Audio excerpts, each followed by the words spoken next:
Di lorong itu, Ato melihat sosok perempuan berbaju putih lusuh dengan badan yang kurus serta wajah yang hancur. Sosok itu melambaikan tangannya ke arah Ato sembari berkata, "Kemari, kemari." Sambil tertawa dengan suara yang menyeramkan.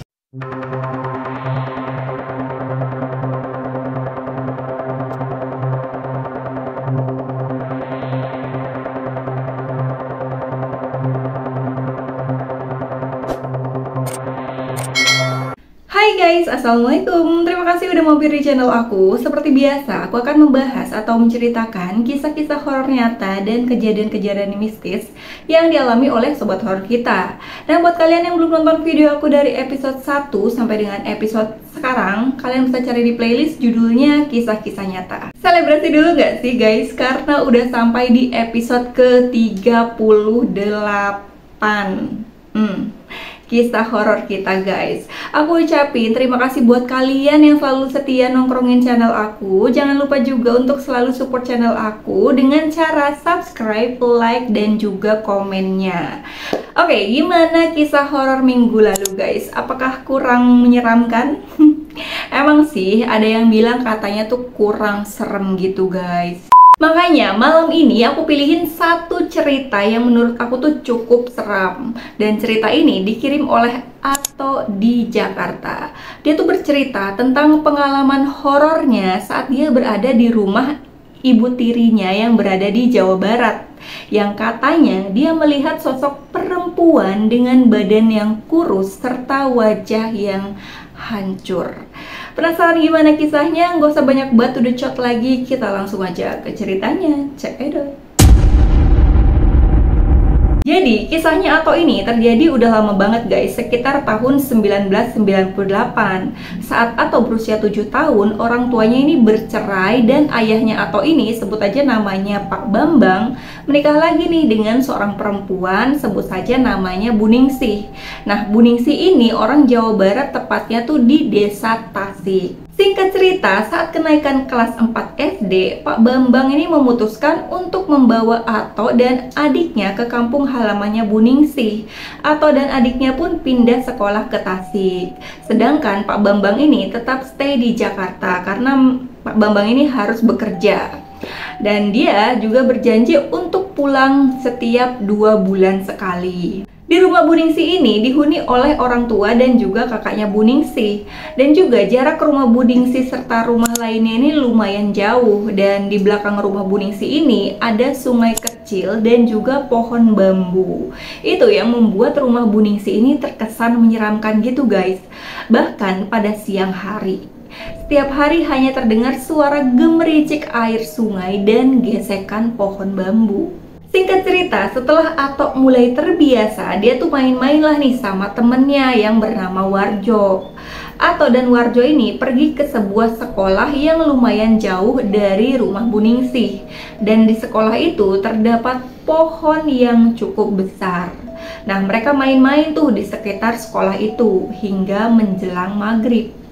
Nah, pas maghrib, mereka ini memutuskan untuk pulang. Dan posisi jalan yang mereka lalui untuk pulang cukup gelap. Baru beberapa langkah berjalan, Warjo nih keinget kalau sarung yang dia bawa tuh ketinggalan di sekolah. Berhenti, sarung aku ketinggalan toh. Ketinggalan di mana sih? Kayaknya sih di bawah pohon besar tadi toh. Terus gimana nih kita? Balik lagi?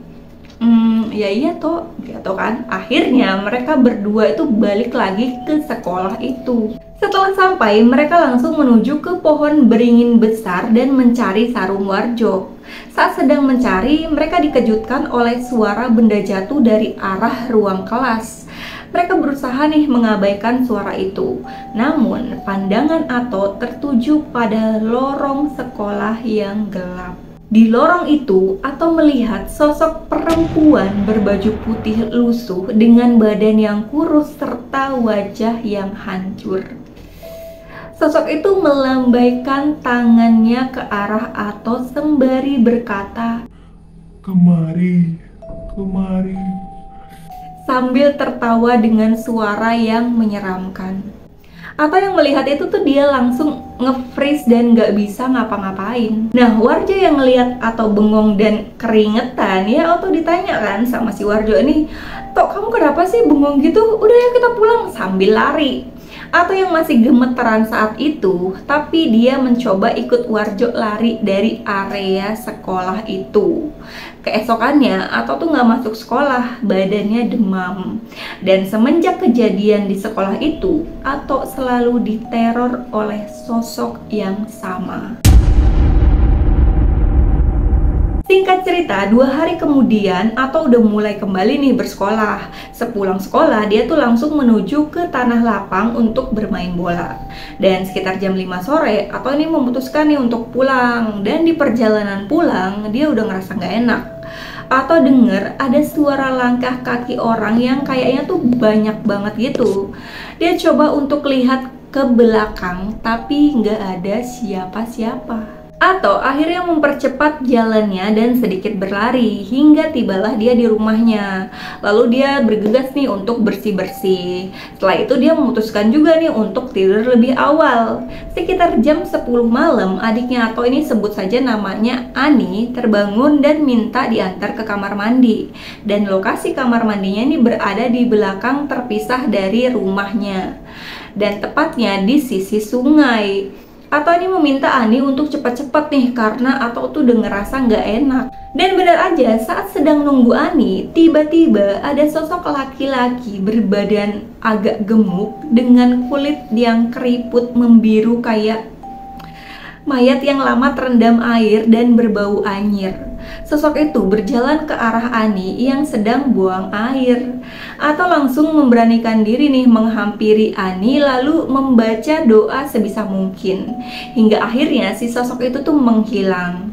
Ani yang melihat kakaknya ini komat kamit baca doa itu, dia langsung buru-buru nih keluar dari kamar mandi. Dan tuh Ato langsung bawa Ani masuk lagi ke rumah. Sesampainya di kamar, Ani ini langsung tidur sedangkan Ato ini nggak bisa tidur lagi karena dia tuh terbayang apa yang dia lihat di dekat sungai tadi. Sekitar jam 12 malam, Ato ini berusaha nih untuk memejamkan mata.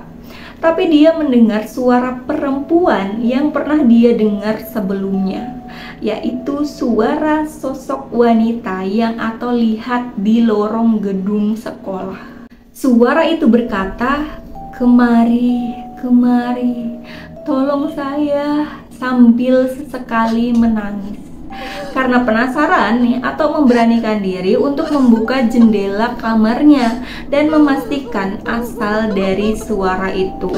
Dan betapa terkejutnya dia, sosok yang dia temui di gedung sekolah itu tepat berada di balik jendela dan melambaikan tangannya dengan wajah menyeramkan. Lagi-lagi sosok itu tuh berkata, "Kemari, kemari." Atau langsung pergi nih ke kasurnya dan menutup telinganya dengan bantal. Tapi suara itu tuh tetap terdengar hingga azan subuh. Karena suara itu tidak terdengar lagi, Ato ini langsung bergegas untuk sholat subuh. Karena seringnya Ato mendapat gangguan dari sosok-sosok itu, Ato ini jadi jarang masuk sekolah karena dia jadi sering demam. Singkat cerita, 1 minggu kemudian sekitar jam 8 malam saat Ato dan adiknya Ani ini sedang asik belajar, tiba-tiba ada ketukan dari balik jendela kamarnya. Saat itu nggak hanya Ato yang mendengar, tapi Ani juga mendengar suara itu. Mereka memberanikan diri nih untuk membuka jendela kamarnya. Dan kalian tahu apa yang ada di balik jendelanya? Yap, sosok penghuni gedung sekolah itu. Lagi-lagi sosok itu tuh menampakkan wajah seramnya di depan Ato dan juga Ani. Ani yang saat itu tuh masih berusia 7 tahun sontak berteriak. Karena mendengar suara teriakan Ani, Bu Ningsi ini langsung masuk ke kamar. Nah, ditanyalah nih Ani sama si Bu Ningsi ini kenapa berteriak. Ani ini langsung menceritakan apa yang dia lihat barusan.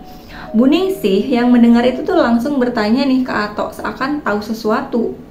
"Kamu dari mana, Tok? Coba cerita sama ibu, kenapa sosok itu tuh bisa ngikutin kamu?" kata Bu Ningsih. Ya, atau ceritalah nih ke Bu Ningsih, awal mula dia ngelihat si sosok perempuan ini kan. Dan ternyata saat Ato dan Warjo kembali untuk ngambil sarungnya si Warjo yang ketinggalan itu, Ato ini sempat menginjak sebuah sesajen. Dari situlah nih si sosok perempuan itu tuh ngikutin Ato. Dan Bu Ningsih juga cerita kalau dulunya itu adalah sekolah SMA yang dialih fungsikan menjadi sekolah SD. Karena katanya dulu tuh pernah ada siswi SMA itu yang mati gantung diri di pohon beringin besar samping sekolah tersebut. Itulah nih yang membuat sekolah itu tuh angker dan sempat kosong lama hingga akhirnya dialih fungsikan nih menjadi sekolah dasar. Dan juga nih masih ada penduduk sekitar yang sering menaruh sesajen di bawah pohon besar itu katanya. Dan soal sosok laki-laki yang dilihat atau di pinggir sungai itu adalah arwah korban yang meninggoy karena tenggelam di sungai itu, kata Bu Ningsih. Gimana menurut kalian guys? Apa ceritanya ini cukup menyeramkan? Coba komen di bawah. Oke, itu dia sedikit cerita dari Ato. Semoga bisa menghibur waktu senggang kalian guys. Nah, buat kalian yang punya cerita horor dan mistis lainnya, kalian bisa kirim cerita kalian ke email aku yang ada di kolom deskripsi. Sekian dulu video kali ini, dan jangan lupa like, komen jika ada yang perlu diperbaiki, dan jangan lupa juga untuk subscribe channel ini dan nyalakan loncengnya supaya kalian bisa tahu kalau aku upload video terbaru. See you next time guys, bye bye.